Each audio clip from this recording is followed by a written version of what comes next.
Hey guys, it's Steph with DebtFreeSpending.com, and this is your late night daily dime. This is what debt-free looks like at 10 o'clock at night with two kids when you're working a full-time job.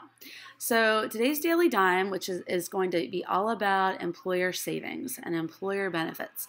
We're going to be taking a look today at, as you're trying to get debt-free, we've been talking about budgeting, we've been talking about getting a debt financial freedom plan. We also want to talk about how to access free benefits at your employment. So most people who are kind of, money savvy have already looked into these things, but a lot of people don't even know that they have employer benefits sometimes.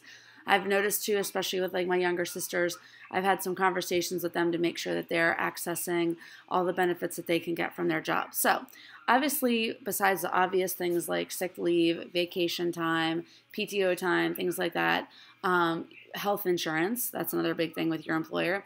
One of the main things that we try to take a look at are retirement plans. And so you need to check into your employer's retirement plan benefits and see, do they have something like a 401k? Do they match in your 401k? Which means that you put in so much and then they contribute so much every paycheck. That's another great way to save. Even though you're trying to get debt free, you don't want to pass up free money. So if you have a matching 401k, I would match as much as you could, even if you're trying to get debt free, because you don't want to miss out on free money. Unless you have like bill collectors calling and you're super in debt, then obviously you don't want to go that route. You probably need every penny just to pay off your debts or whatever. But if you're not and you have some room to move, I would suggest highly, and I'm not a financial planner, let me just say that right now, I'm just speaking from my own experience. And this is like our daily talk show about, saving money every day and being frugal. So you have to make your own decisions with that. But you have to decide, is that something that you can afford to do right now? And so if it is, that's a great way to get extra money through your employer. Another example is an FSA or an HSA. In addition to your health insurance, some companies, like my company, I have health insurance, but I also have the option of an FSA, which is like a flexible spending account. My mom has a health savings account, but I have a flexible spending account. And my FSA is basically where I sign a paper every year saying, I know that I want you to take this much off my paycheck.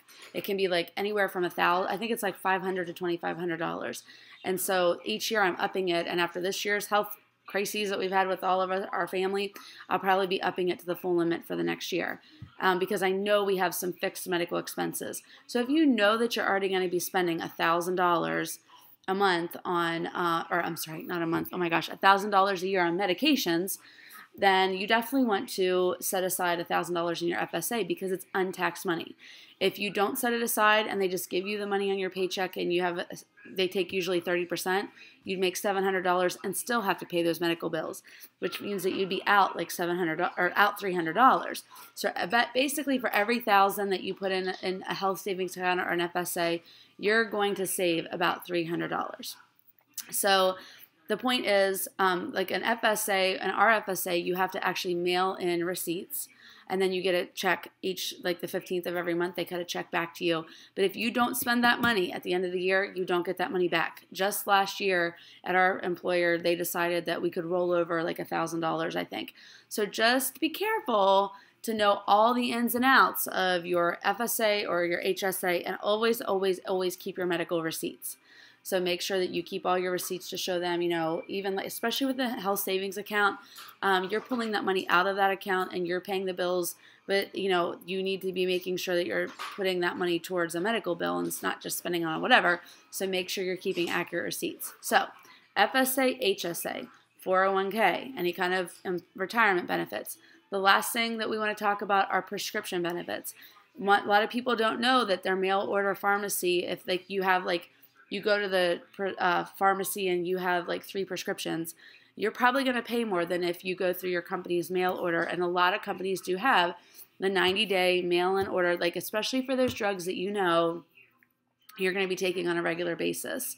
So last year when my husband was diagnosed with asthma and we knew we were going to be buying inhalers every so often, then it was really important because like at the pharmacy locally, we'd spend $90 every 3 months, which was $30 a month.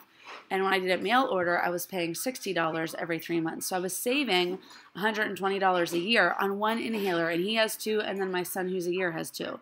So on 4 inhalers, 120 times 4 is like almost $500 a year I'm saving by switching their inhalers over to the prescription end of it. Now, they don't use albuterol every day, but with the Flovent especially, it was really important. So my point in all of this is make sure you're accessing all of your employer benefits.